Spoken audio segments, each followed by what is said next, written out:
Hello! Ito na naman ako sa additional tutorial about mColdex. Magbibigay lang po ako ng short tutorial on how to get the account number ng level 2 ng main table para po sa pre-registration. So, itong short tutorial na to is only how to get the account number, kung paano natin makikita at kung saan banda. So first, mag-login po tayo sa isang account sa table para po makuha natin yung mga account number sa level 2. Let's say for example, mCode 2119.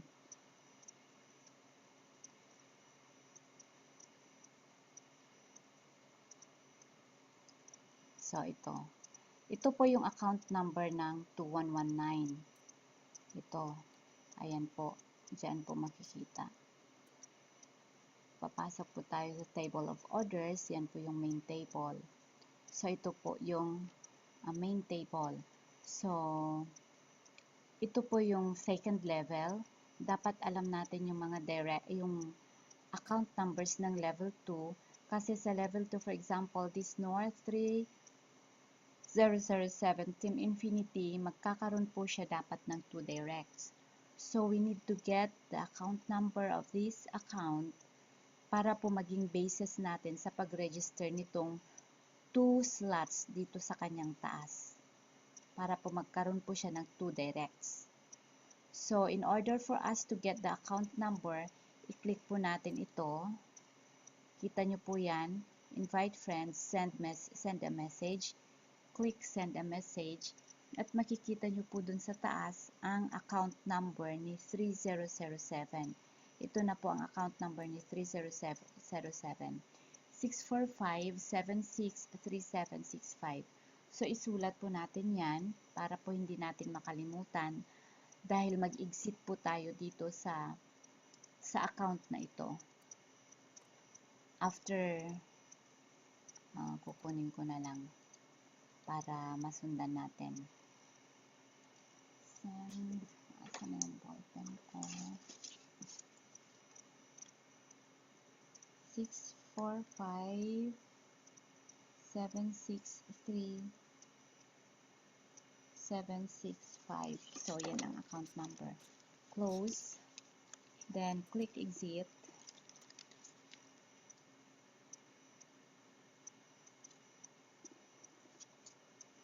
Yun na po. So, mag-proceed na po tayo sa pre-registration para po hindi masayang yung konting oras natin. Sa pre-registration, click registration. Then, dito po sa sponsor, dito natin ilalagay yung account number na nakuha natin. 645-763-765. So, wala pong space yan. Baka magkamali kayo. Kahit pa nagkaroon lang kayo ng nag-space lang kayo dyan, tingnan nyo may space yan dyan. You need to backspace. Then, dito na natin ilalagay yung name nung i-pre-register natin. For example, yung name ko. Name, nakikita nyo dyan, name and middle name, pwede natin idugtong yan. Just like me, ang pangalan ko is Ligaya, ang middle name ko is Tabilisma. Then dito, ang surname, Bisinor. Then dito, ang email ko, ladyqna@gmail.com. Next, confirm email. Pwede na po natin itong i-copy-paste lang. Copy-paste. Nickname, bahala kayo kung anong ilalagay nyo. It's either nickname or yung batch number. Pwedeng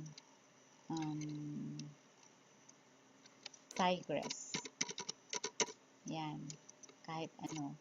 Ang sa login naman, any any na gusto ninyo. For example, isusunod ko sa aking pangalan. Aya Hill. Pinabaliktad lang po yan. Aya Hill. Then, ang password, let's say for example, A, B, C, D, E, F, G, H, I, J. Ganyan. Pwede nyo rin lagyan ng number. 1, 2, 3, 4, 5. Ayan. A, B, C, D, E, F, J, H, I, K. 1, 2, 3, 4, 5. Ayan. Kailangan magtugma kasi pag hindi po yan nagtugma, hindi magiging successful yung registration. Ayan, nagkamali ako. Paano kaya yun? I-copy-paste ko na lang kaya? Ay, hindi pwede. Palitan na lang natin ng simple. 1, 2, 3, 4, 5, 6, 7, 8, 9, 0. 1, 2, 3, 4, 5, 6, 7, 8, 9, 0. Female. Birth date. Hula-hula na lang ng birth date. Then year. Then dito Philippines. Dito sa region, pwede nyong ilagay dito yung region or yung province. Tulad namin, kami ay nasa South Cotabato province kami. So, pwede kong ilagay dyan South Cotabato. Kung hindi nyo alam ang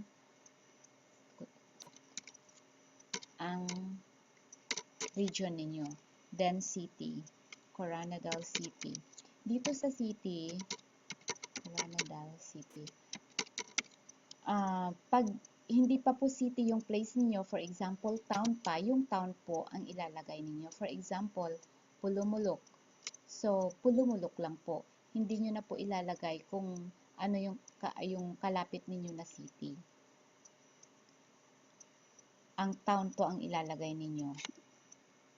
Dito sa street, kung Purok po, lalagyan na lang po natin ng any number just like us. Our address is Purok Kaugnayan. So, nilalagay ko 63 Purok Kaugnayan since requirements ng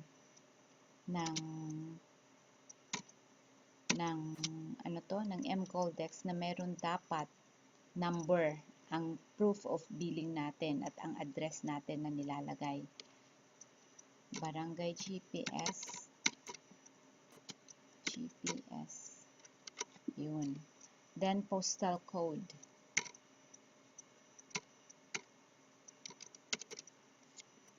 Then, ang telephone number, ang ilalagay dito is 63. Pag cellphone number, ang idudugtong is 917-716-0274. Sa mobile, leave it blank. Ang pinaka-importante po dito na i-fill in natin, nakikita nyo yung itong may asterisk na ito. Ito po ang pinaka-importanting i-fill in. Ayan. Pero kung yung mga walang asterisk, pwedeng i-leave blank, pero much better na i-fill in natin. Itong mobile number, hindi na po necessary. Itong telephone, mobile number po ang nilalagay ko dyan kasi importante na ma-fill in siya dahil may asterisk. Then, ang Skype, not necessary na meron tayong Skype. Then, click I agree to the general terms and conditions and then click registration. Ay, mali. Hindi ko na-click yun, female. Ayun, i-click natin ang registration. Ay, bakit may email?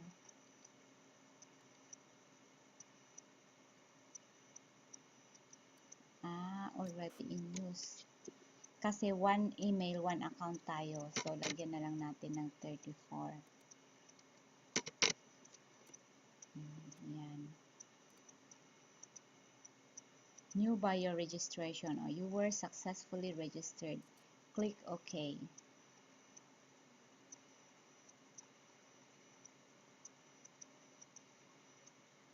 After clicking OK, maglo-load yan siya. Ayan. So, tapos na tayo mag-register, mag-login tayo using that account na ni-register natin to confirm. Aya Hill, username, password, 1, 2, 3, 4, 5, 6, 7, 8, 9, 10. Login.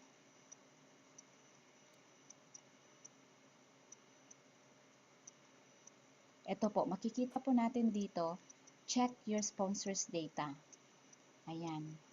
Nakikita nyo dyan, yung account number ng sponsor natin. Ito yung nilagay natin. Then yung sponsor name, and then your sponsor's nickname. Makikita nyo doon kung ano po yung nickname na nakalagay doon. At kung tama po ito, just confirm. Click confirm recommender. Please always don't forget to confirm recommender.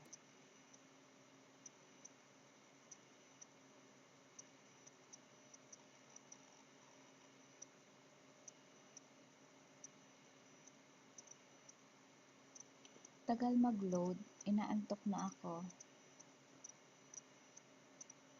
Ayan po. Ayan na, tigress. Then, ito po, pagka after activation, makikita nyo na po siya sa table of orders. But since ang lecture natin is only for pre-registration, that's all for this evening. Thank you.